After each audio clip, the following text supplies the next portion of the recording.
Assalamualaikum warahmatullahi wabarakatuh. Kembali lagi bersama kreator amatir. Kali ini saya akan membacakan sebuah cerita yang berjudul Santet untuk. Tapi sebelum kita lanjut ke ceritanya, alangkah baiknya kalau kita berdoa terlebih dahulu. Kita berdoa menurut kepercayaan masing-masing, dan berdoa pun kita mulai. A'udzubillahiminasyaitonirrajim. Bismillahirrahmanirrahim. Allahumma inni nas'alukal salamatan fid din wa afiatan fil jasad wa ziyaratan fil ilmi wa barakatan di rizki wa taubatan qoblal maut wa rahmatan indal maut wa maghfiratan ba'dal maut. Allahumma hawin alaina fi syakaratul maut wan nazata minnan nar wal afwa indal hisab. Sadaqallahul adzim. Berdoa selesai. Inilah ceritanya. Tangis haru menyelimuti sebuah keluarga di sebuah pedesaan. Aku beserta seluruh saudaraku tak henti-hentinya menangisi tepat di jasad ibuku yang meninggal dengan keadaan yang sangat mengerikan atau mengenaskan, di mana bagian perut ibu harus pecah dan keluar berbagai macam-macam benda yang di luar nalar bisa masuk ke dalam perut, seperti paku berkarat, kawat, jarum yang sudah terlihat hitam, dan beberapa binatang besar di dalam perut ibu. Aku berpikir kalau kematian ibu adalah hal yang wajar. Namun setelah seseorang membisikkan sebuah kalimat, barulah aku sadar kalau ibu meninggal bukan karena waktu ajalnya yang datang, namun karena kiriman seseorang yang memiliki hati yang busuk bagaikan iblis.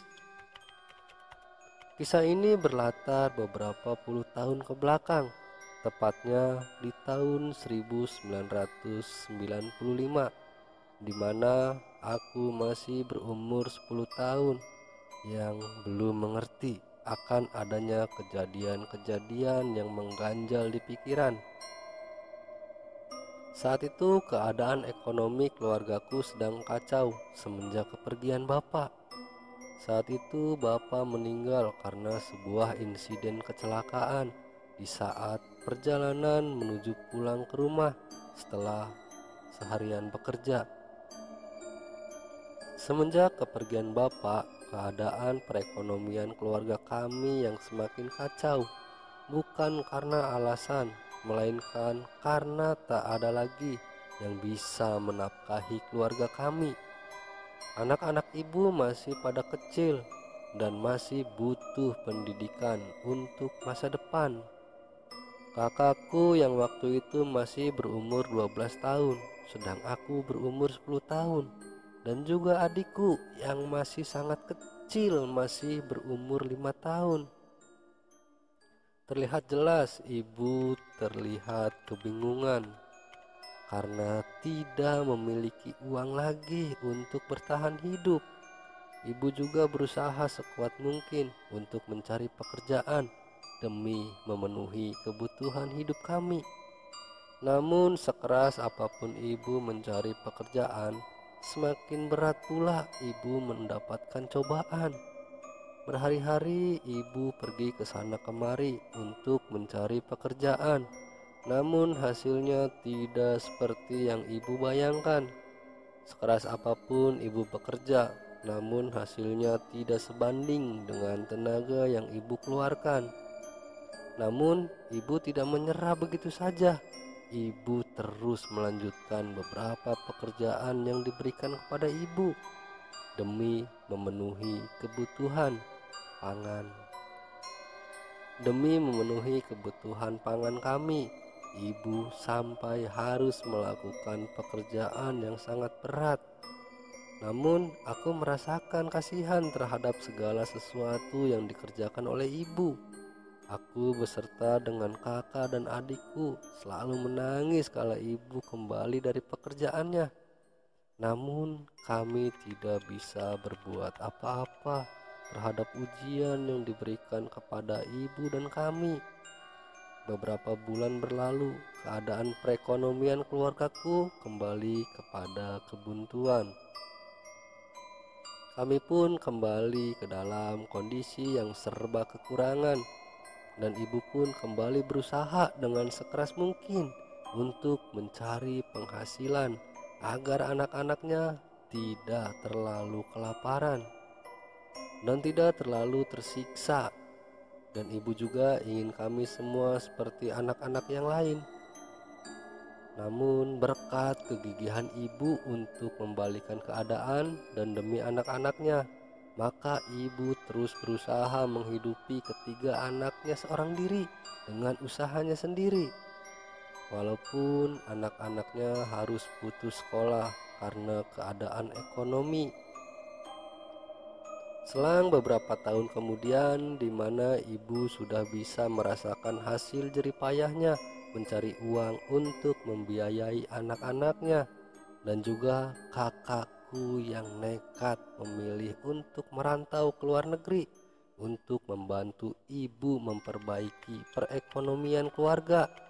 Akhirnya kami bisa membalikan keadaan.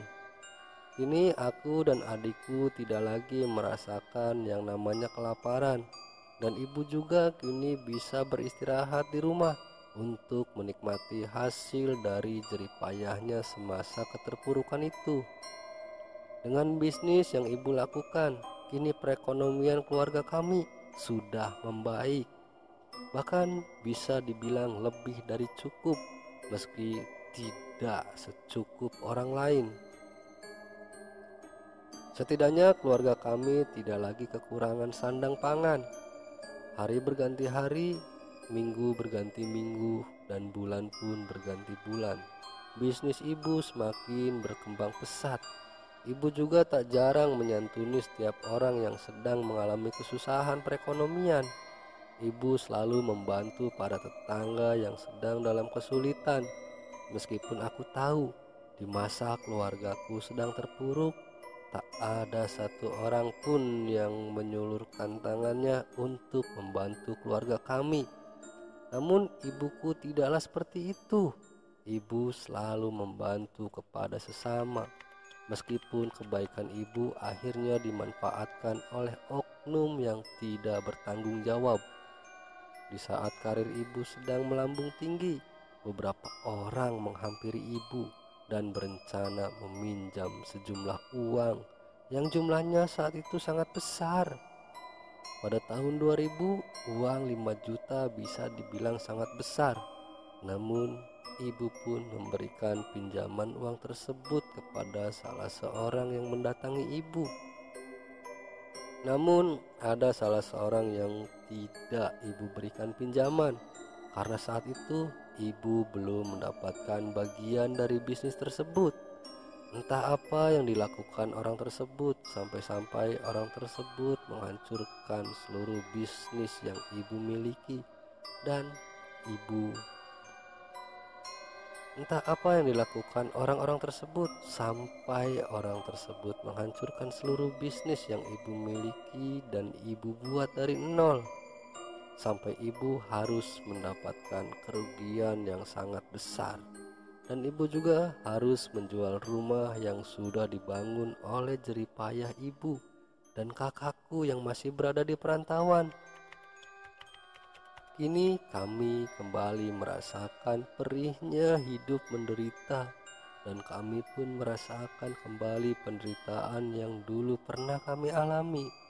Namun ibu selalu mengucapkan kata-kata kepada aku dan juga adikku, "Yuni, Aldi, kalian harus sabar ya. Ini adalah ujian yang diberikan oleh Allah. Ini semua karena kelalaian kita semua. karena harta dan jabatanlah yang membuat kita lupa akan kehadiran Allah. Maka dari itu, kelak di saat kalian sukses, ibu pesan, jangan pernah lupa dengan apa yang sudah Allah berikan. Lebih dekatlah kalian kepada Allah. Jangan sampai apa yang sekarang menimpa ibu dan kalian terulang lagi di masa depan kalian. Ucap ibu. Aku dan Aldi, adikku, hanya terdiam dan terus meneteskan air mata mendengar perkataan ibu. Tapi ibu, kita akan tinggal di mana? Kita sudah tidak punya rumah dan uang pun kita tidak ada, ucap Aldi sambil menunduk bersedih. Ibu, ada sedikit uang sisa penjualan rumah. Kita bisa mencari kontrakan yang lebih murah. Dan besok ibu akan mencari pekerjaan lagi untuk menutupi semua ini, jelas ibu. Aku tidak bisa berkata apa-apa dengan percakapan ibu dan Aldi. Aku hanya bisa menangis memikirkan hidup ini. Apakah kita akan kembali ke masa-masa sulit seperti yang dulu kita alami? Tanyaku dalam hati. Malam itu aku dan ibu dan juga adikku memaksakan untuk tidur di sebuah musola yang berada tidak jauh dari kampungku. Karena kondisi sudah malam dan tidak memungkinkan untuk mencari tempat kontrakan. Dan keesokan harinya kita bertemu dengan salah seorang yang sering ibu bantu. Orang itu bernama Ibu Nani. Beliau pemilik kontrakan di desa sebelah. Ibu Nani sangat baik kepada kami. Bu Lisa, mau kemana bu? Kok membawa barangnya banyak banget bu? Tanya Bu Nani. Ini bu, perusahaanku sudah bangkrut. Bahkan rumahku juga sudah terjual untuk menutupi kerugiannya, jawab ibu. Lantas, sekarang ibu mau kemana? Tanya Bu Nani lagi. Saya mau mencari sebuah kontrakan bu, untuk tempat tinggal biar anak-anak tidurnya agak nyenyak, tidak kedinginan, jawab ibu. Bagaimana kalau ibu sementara tinggal di kontrakanku saja? Ajak Bu Nani. Terima kasih Bu Nani atas kebaikannya, tapi saya hanya punya uang segini bu, jelas ibu. Bu Lisa simpan saja uang itu untuk kebutuhan ibu dan anak-anak. Buat Bu Lisa tinggal, biarin. Ibu gak usah bayar. Hitung-hitung buat jagain kontrakan saya dan buat bantu-bantu saya untuk membersihkan halaman kontrakan itu bu, jelas Bu Nani. Aku dan ibu mendengar tawaran Bu Nani itu tak bisa menahan air mata, karena masih ada orang yang berhati baik yang ikhlas membantu kami di saat kami sedang mengalami kesusahan. Terima kasih Bu Nani. Bu Nani sudah membantu meringankan ibu, ucapku. Sama-sama Neng. Orang yang baik pasti akan dipertemukan dengan orang yang baik pula. Kalau bukan berkat Ibu Lisa, mungkin ibu juga tidak akan memiliki tanah dan kontrakan ini, jelas Bu Nani. Akhirnya kami pun menempati kontrakan Bu Nani.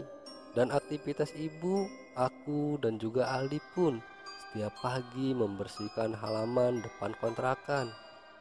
Kita semua senang melakukan hal itu, apalagi Aldi yang membenci suasana yang kotor. Setelah melakukan aktivitas tersebut, ibu pun mencoba menagih ke orang-orang yang dulu pernah meminjam uang kepadanya. Beberapa orang di antaranya membayar, meskipun tidak seluruhnya, karena ibu juga paham keadaan mereka pun sama, sedang terpuruk. Namun beberapa orang lainnya berusaha mencari alasan untuk tidak membayarnya dengan alasan nanti besok. Besoknya ibu kembali ke sana, namun alasannya sama, yaitu besok lagi. Sampai berhari-hari alasannya tetap sama, besok. Dan terkadang orang tersebut menghindar dari ibu, namun ibu tidak menyerah demi haknya kembali. Andai saja orang tersebut tidak beralasan dengan mengucapkan meminjam, mungkin ibu tidak akan menagihnya berkali-kali. Karena prinsip ibu, kalau dia bilang pinjam berarti dia harus mengembalikan. Namun kalau dia bilang minta, ibu pun tidak akan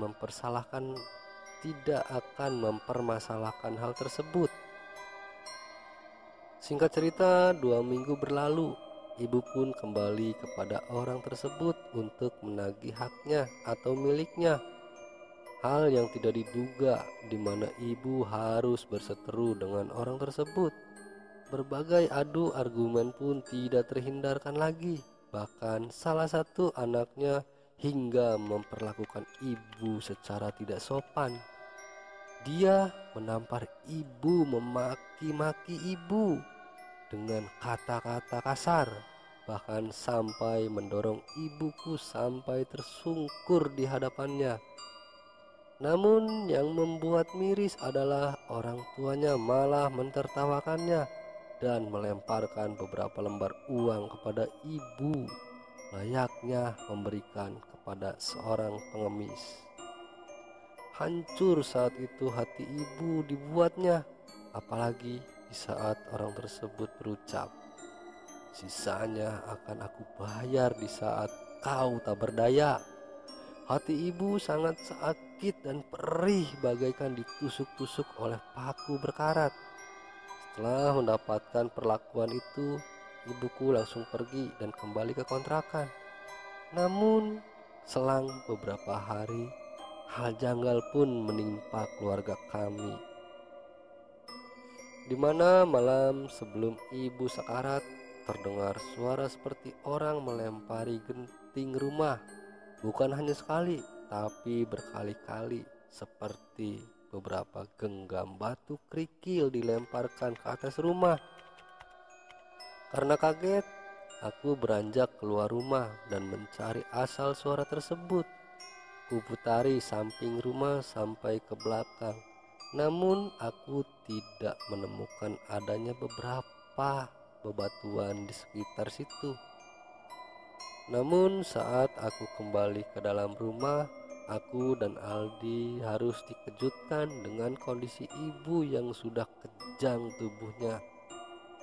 Dan tubuhnya bergetar seperti ada yang menindih perlahan. Perlahan juga perut ibu membesar. Saat aku pegang, begitu aku terkejut dibuatnya.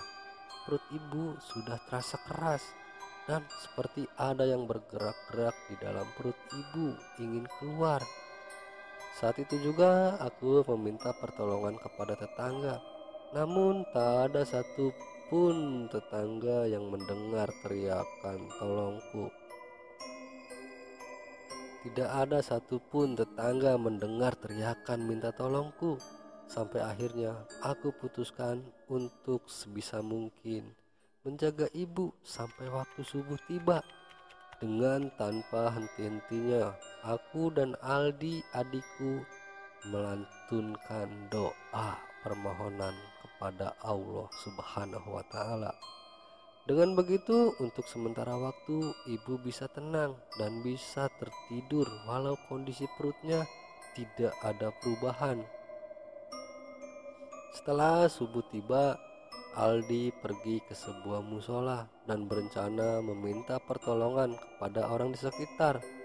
Sedangkan aku menjaga ibu dengan tanpa hentinya memanjatkan doa, sembari air mataku terus menetes membasahi mukena yang aku gunakan. Tidak lama, Aldi beserta tokoh agama dan beberapa warga mendatangi kediamanku dan sebisa mungkin mengobati ibuku. Namun, pagi-pagi buta, datanglah beberapa orang yang aku kenal. Dia adalah orang yang dulu pernah meminjam uang kepada ibu. Dia datang dengan tidak ada adab dan berkata, "Ini, aku kembalikan uangmu. Aku sudah tidak butuh lagi uangmu. Mungkin saat ini kau yang membutuhkan uang ini di sisa hidupmu," ucap mereka. Orang itu berkata sembari melemparkan uang tersebut ke arah ibu yang terbujur tidak berdaya. Semua orang yang melihatnya tampak geram dengan perlakuannya. Namun aku mencoba untuk bersabar dan menahan mereka agar tidak menghakimi orang tersebut. Orang tersebut pun pergi karena ada beberapa tetanggaku yang memintanya pergi. "Lebih baik kalian pergi dari sini kalau kedatangan kalian hanya untuk memperkeruh suasana," ucap tetanggaku yang bukan lain adalah Ibu Nani. Pertanyaanku sederhana. Pertanyaanku sederhana kepada Ibu Nani. Orang itu tahu tempat tinggal kami dari mana? Apakah ibu yang memberitahukannya atau siapa? Setelah aku telusuri, ternyata Bu Nani yang memberi kabar kepada orang itu dengan tujuan agar orang itu membayar hutangnya karena kondisi perekonomian ibu yang sedang terpuruk. Maksud Bu Nani baik mengingatkan temannya, tapi Ibu Nani juga tidak menyangka kalau perlakuan temannya akan seperti itu terhadap ibu. "Neng, sakit yang diderita ibumu bukanlah sakit biasa. Ibumu ada yang mengirimkan santet." Aku terkejut saat tokoh agama di sana menyampaikan perkataan tersebut. Aku lemas mendengar perkataan tersebut. "Bapak akan mengobatinya.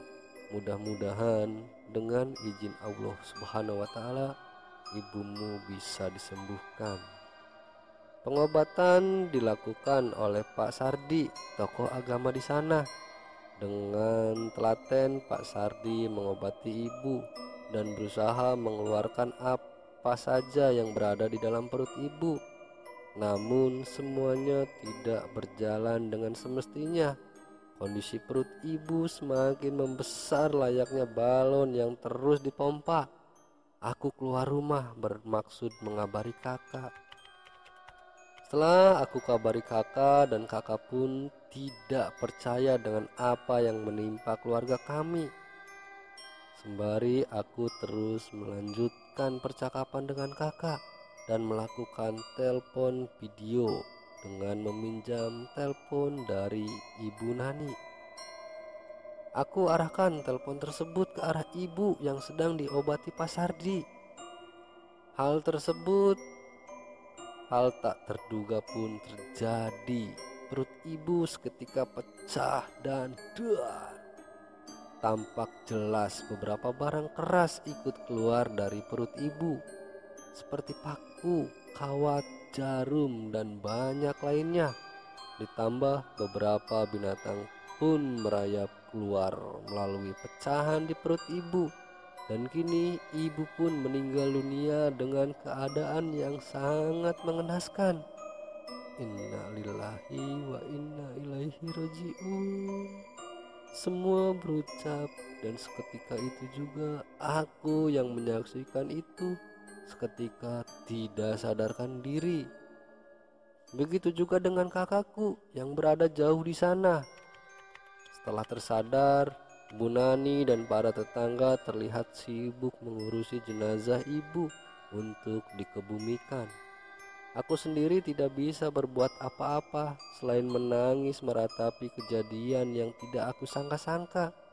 Kakakku selalu menghiburku dari kejauhan dengan menelponku melalui Ibu Nani. Dan terlihat jelas tersimpan dendam yang sangat dalam dari kakakku tentang kematian ibuku. dan kisah pun selesai. Terima kasih untuk teman-teman semua yang sudah menyimak, mendengarkan cerita dari Teh Yuni yang ditulis ulang oleh Kang Holil. Mungkin nanti akan ada kisah lainnya yang diceritakan oleh Teh Yuni kepada Kang Holil perihal dendam kakaknya kepada orang tersebut, dan kita akan tahu siapa orang yang sudah menyantet ibunya Yuni di kisah yang akan diceritakan oleh Teh Yuni kepada Kang Holil. Kita nantikan di cerita lainnya. Dan terima kasih juga untuk teman-teman semua yang sudah subscribe. Seperti biasa, untuk yang belum subscribe, saya mohon dukungannya kepada teman-teman semua untuk mendukung channel ini dengan cara klik subscribe, like, komen, dan juga share ke media sosial teman-teman semua. Dan jangan lupa nyalakan juga loncengnya untuk mendapatkan notifikasi dari channel ini. Sekali lagi saya ucapkan banyak-banyak terima kasih. Wabillahi taufiq wal hidayah. Wassalamualaikum.